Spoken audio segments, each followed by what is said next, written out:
Hello and welcome back to my normal nonsense of board gaming, where I like to get something complex, big, and has some really cool monsters. So Cyclades, I think that's how you pronounce it.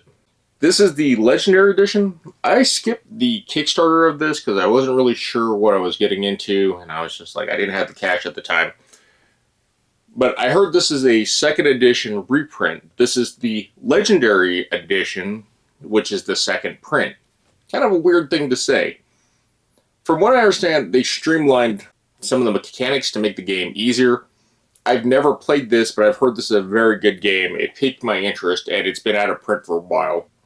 I saw this at my local family game store. I know it's not the Kickstarter edition. I'm missing a bunch of stuff, supposedly, but I've read some of the things, too, that some of the Kickstarter stuff's really broken. The main thing was the minis. Me, again, I don't really care too much about minis. And this one's a little surprising with what I got in it.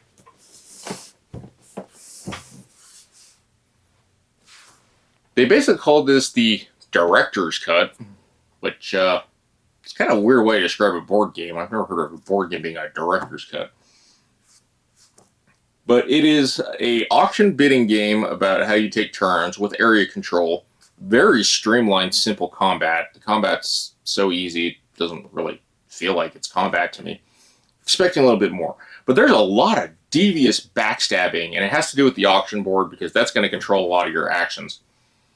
I paid $70 for this, which I think is around the normal price. I'm not sure if that was a good deal compared to the Kickstarter. I think the Kickstarter was like $200. Don't quote me on that. But it's about a 90-minute playtime from what it says. I, again, think that's probably a lie because this game is very big. But it is 2 to 6 players. I do like that because I don't have a lot of 2 to 6 player games. Now, with that question about scaling, I have no idea. The age group, it says, is 14 plus. Some of the mechanics might be a little too complex for a 14-year-old to get, and I say that in my sarcastic, patronizing tone. I like Greek mythology, and I thought this would be fun. I like Lords of Ragnarok, I like Lords of Hellas, and this kind of gave me those vibes, but they're also too cyberpunky, I guess, for most people. And they're also huge games. Everything is in here. I've seen the Kickstarter box. It's like 8 inches or 10 inches tall. It's about this wide from what I've seen. And it's mainly just full of minis. And I just don't like how much space it takes up. And with Kickstarter exclusives, you're going to have to start producing a bunch of broken stuff to justify the cost. So I'm kind of happy I picked this up, but I'm also kind of sad because the minis are very good looking. Yeah, no art in the box. Kind of disappointing for something calling itself the Legendary Edition or Director's Cut. We have a fairly large manual. And it seems like there's a bunch of unnecessary stuff in here, but I think it's actually needed. But I do like the board setups for how many players you have. And it does break down almost every rule, which being a 2.0 version or Director's Cut, I think this has a lot of revisions that probably make it a lot easier. Are you sure about that? We have your auction board, which double-sided at least. And this is a very interesting bidding system of gaining mythical beasts, heroes, and your gods. And the gods are going to be placed, and this is where the bidding comes in. You have to pay to use their ability. If you win, you get them. It allows you to do a lot of game-breaking stuff, but it also is what allows you to move your troops, place buildings, and meet the requirements for the metropolises. And the goal of the game is first player to get 4 metropolises wins. There's also a weird caveat rule that is you cannot kill an opponent unless it gives you the victory. Like, you can take their terrain, but you have to leave them 1 terrain. Which I was like, that seems like an interesting rule. I like that, because in large games like this, if you knock out a player too quickly, they just sit around, and they're bored, and it's not fun. It's an odd rule, but I think it's a good rule. I've yet to try this, but I've heard enough that it got me to buy it. Here we have all our cardboard components. There is 100 coins. And I think for 6 players that might be low, but this is a game of constantly spending money, so it probably is not a problem. But standard like 2mm cardboard. I wish it was a little bit thicker. They're not perfectly round coins either, which I kind of like the feel of it. Well, we have all our gods. We have our, I think those are our heroes. But there's supposed to be 9 heroes versus like 17 or something from the Kickstarter. We have 2 types of mythical beasts. We have these giant tokens, and I believe these are the ones that stay on the board. We have these little cornucopias. This is what gives you your income, and you're going to put them on the board spaces that you control, but it's 1- and 2-sided. I believe these are the metropolises. Yes. And then we have these terrain control tokens. There's not a lot of them. I believe you're going to constantly be fighting. Granted, it says if no one occupies the terrain, the last person who took it controls it. And it's going to be pretty noticeable with your armies. They're all color-coded. In the Kickstarter, one of the exclusive things was that these were all going to be plastic. I'm kind of fine with cardboard. We have our basic buildings. When you build 4 of these, you can turn it to a metropolis. And that's kind of the goal. You want to constantly be building cities or taking cities. And then a giant sheet of just more coins. Overall, components are pretty straightforward so far. We have these bidding screens. I would have liked some verbiage to explain things a little bit better with the versus the iconography. But it also kind of makes sense because it is broken down to your phases and how things work. So step 1 is the bidding track. The market rows fill, the gods go up and cycle. You have your income phase, basically tells you every cornucopia, gives you $1. You're going to place your bids, and then you're going to pay to do your stuff. You have your mythical beast upkeep. The gods slide down. And then if you have your 4 metropolises, you win. Now, they said this was an exclusive, but it doesn't seem like it because they have all the different arts for the 6 different colors. But they said it was a Kickstarter exclusive. Not exactly sure what I misread on that from the Kickstarter. The modular boards, they're held in place by this foam.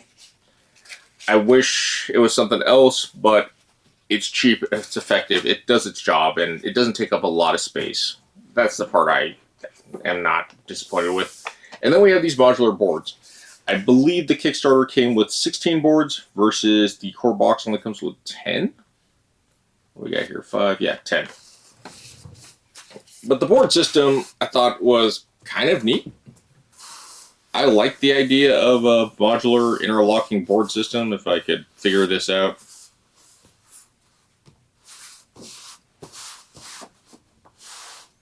But you can have some really cool randomly generated things, or you can follow the preloads. But you're constantly island hopping and fighting over territories. And from what I saw, fighting is pretty easy. Land units will march into other land units and they fight, and sea units will go across. And if you want land units to go to another island, they have to have sea units so they can cross like a land bridge. Every board is different from what I see. But so far, it seems to fit together fairly well. And just remember that the point part is at the top. They are double-sided. I'm not sure why they're double-sided. They're numbered on both sides, but I guess it's just easier to read the iconography. I don't know. Maybe if you just want to play like an old-timey map. But missing a few boards, I don't think is going to be too much of an issue. I do like the more variety in terrain, but 10 randomly generated map, I think that's going to work out well. And we have all our tokens. These are wood. We have ships, we have soldiers, and we have the little pillar. And then we have these gray tokens, which are the mercenaries, which are extra soldiers that anyone can hire. I do like the fact that they put the baggies here, they fit, they're easy to just grab your units and start the game. This little, I don't know what to call it, but I like this folding topper lid. We have stands for the heroes. We have 2 dice. In the Kickstarter version, there was going to be a die of each color. The die is really the X factor. You compare your strengths by basically rolling the die and how many units you have, and whoever has the most wins. We have our cards. And then we have our, I believe they're priests and philosophers. And you put these in front of your screen to show your opponents. There is a reasoning for having big public knowledge. Everything else is hidden behind your screens. Mainly money, from what I saw.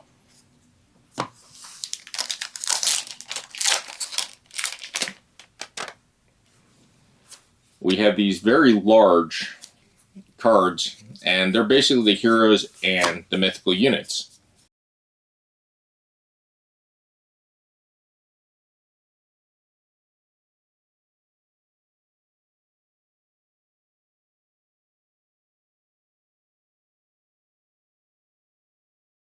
But these guys are kind of a huge X factor also. They do a lot of game-breaking rules, and that's why you bid on everything. Heroes are kind of the same. Heroes have a neat ability. They have what they call a sacrifice ability. They have their generic ability, like Ajax here. Instead of being a 1 strength unit, he's 2 strength. That's his passive. But you can sacrifice them if you meet certain objectives, and they help you put out things faster, I guess. I haven't played the game, so I'm not too sure how important this is. But it feels like everything is in a needs some thought to be put out properly. Overall, for $70, usually games like this run $100. I think it is a good deal.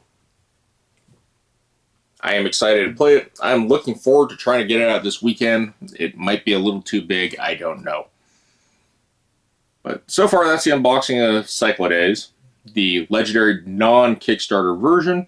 It's been out for a while. I'm not sure how many people have gotten their stuff in. I have seen pictures on Reddit. I've seen pictures on Kickstarter. Overall, it looks like an impressive game. But I've also read that a lot of the Kickstarter stuff doesn't seem really necessary, and some of the mythical things are broken, which I'm not a fan of. As far as this box insert system, I like this. It's not super complex, but it gives you a very good setup for quick gameplay. It holds all the components except for these boards, but you have your coins here, you have your cornucopias here. I believe that's going to be for the city-states, and then this is just random for whatever else. I think it's a really neat storage system, and for $70, I think it's a good deal. Other than that, still doing the 2025 giveaway. If you're interested in winning some free stuff, check that out. You don't have to subscribe to win, but I would appreciate it if you did. And if you like my channel, please subscribe. I try to put out videos every week. Thank you for watching. Thank you to my viewers, my subscribers. Thank you for entertaining my weird hobby. Other than that, take care of yourselves, and GG's.